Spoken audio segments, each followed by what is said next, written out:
드라마를 통해서 다수의 중국인들이 좀 더 폭넓은 사회를 바라볼 수 있는 시야를 갖게 된다면 아마 중국 정보가 굉장히 힘들어질 수도 있기 때문에 정식적으로 수입이 되는 것은 불가능할 것이라고 생각이 듭니다.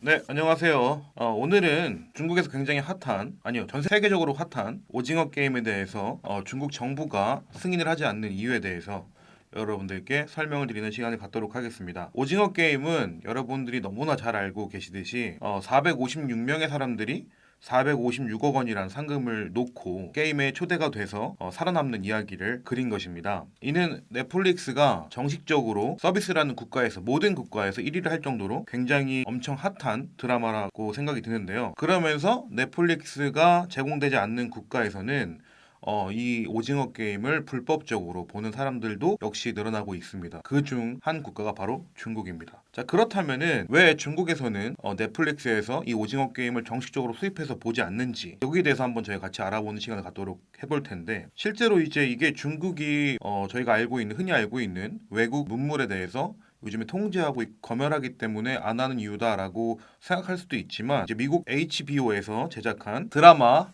왕자의 게임은 정식적으로 합법적인 경로를 통해서 중국인에게 방영이 되었었습니다. 그러면 오징어 게임은 같은 수순을 밟아가면 안 되는 걸까요? 라고 생각하는 사람들이 엄청나게 많을 텐데 제 생각에는 오징어 게임이 공식적으로 중국에서 방영되기는 굉장히 힘들 것 같습니다. 이에 대해서 먼저 제 의견을 좀 드리자면은 해외 작품이 중국에서 이제 공식적으로 방영을 하기 위해서는 이 방송사가 방영권을 사야 되는데 이미 중국에서는 불법적인 경로를 통해서 혹은 저희가 많이 알고 있는 중국의 틱톡 그 도우인이라는 서비스를 통해서 마음만 먹으면 중국어로 번역된 그런 오징어 게임 영상을 볼 수가 있어요. 드라마를 볼 수가 있기 때문에 지금 방송사에서 이 방영권을 정식으로 구입해서 배포를 한다라는 것 자체가 수익성이 떨어지기 때문에라고 생각이 들고 이것보다 더 큰 문제가 바로 중국의 검열 문제입니다. 여러분도 아시겠지만은 중국에서는 검열이 굉장히 엄격하고 심지어 그 왕좌의 게임 같은 경우에는 나체 씬이나 전투 장면까지 다 삭제를 해버려서 이게 뭐 거의 원작인지 아닌지 모를 정도로 누더기가 돼버렸다고 생각이 드는데 만약에 오징어 게임 같은 경우에는 이제 뭐 저도 봤지만 잔인한 장면들도 굉장히 많고 뭐 피가 터지는 장면들도 많고 보기 좀 불순한 장면들이 많다 보니까 중국에서 검열이 굉장히 좀 까다롭기 때문에 아마 오징어 게임 같은 그런 잔인한 영상이 나오는 부분들과 뭐 다양한 부분들을 이제 그런 편집을 하다 보면은 전체적인 스토리 라인이 안 맞는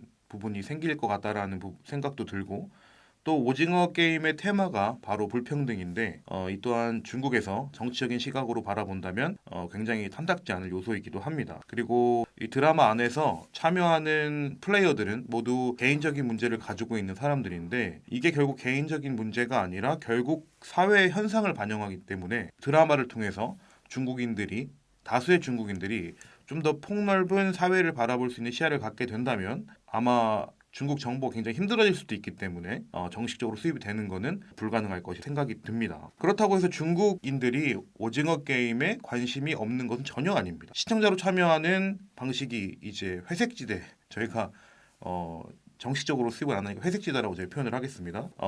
회색지대이긴 해도 전 세계적으로 또 관심을 갖고 관심이 쏠리는 드라마이기 때문에 중국 내에서도 이 오징어 게임에 대한 열풍은 대단합니다. 만약에 중국 정부가 이와 같은 사실에 대해서 불편한 입장이었다면, 만약에 이게 사회적으로 봤을 때 굉장히 많은 문제를 일으킬 수 있는 상황이었다면은 이미 SNS나 혹은 검색 포털 사이트에서 이 오징어 게임 자체를 검색어로 검색하지 못하게끔 조치를 해놨을 텐데 지금 오징어 게임에 대한 웨이보를 저희가 찾아보면은 이미 190억 회에 달하는 해시태그가 달릴 만큼 중국인의 관심도가 굉장히 뜨겁다라는 것을 알 수 있었습니다. 그래서 제가 중국에서 생활을 하면서 가장 크게 느낀 거는 중국은 글로벌 서비스를 자국 서비스로 만들려고 하는 노력을 굉장히 많이 합니다. 근데 그 안에 이제 강압적이나 강제적이 조금 포함되는 게 문제라고 생각을 하는데 그래서 중국에서 생활하다 보면 저희가 쉽게 접할 수 있는 이 넷플릭스 같은 OTT 서비스를 이용하기가 굉장히 어렵습니다. 또 뭐 이 넷플릭스만이 아니라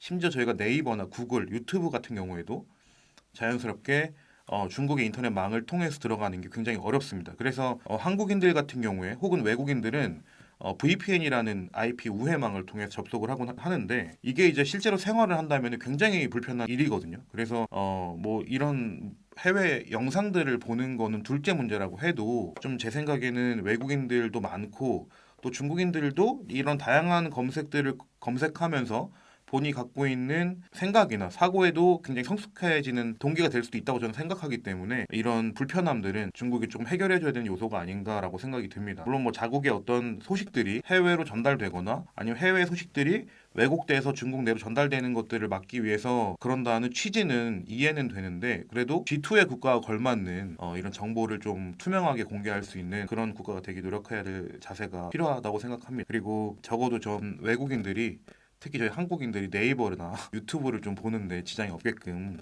이런 IP망에 대한 단속들을 좀 완화했으면 좋겠습니다. 자, 오늘은 중국에서 왜 오징어 게임이 정상적으로 배포될 수 없는지, 중국인들이 왜 정상적인 시청을 할 수가 없는지에 대해서 여러분들께 말씀드렸고, 다음번에도 더 재미난 소식들로 여러분들께 인사드리도록 하겠습니다. 마지막으로 항상 구독과 좋아요, 알림 설정 꼭 부탁드리겠습니다. 감사합니다.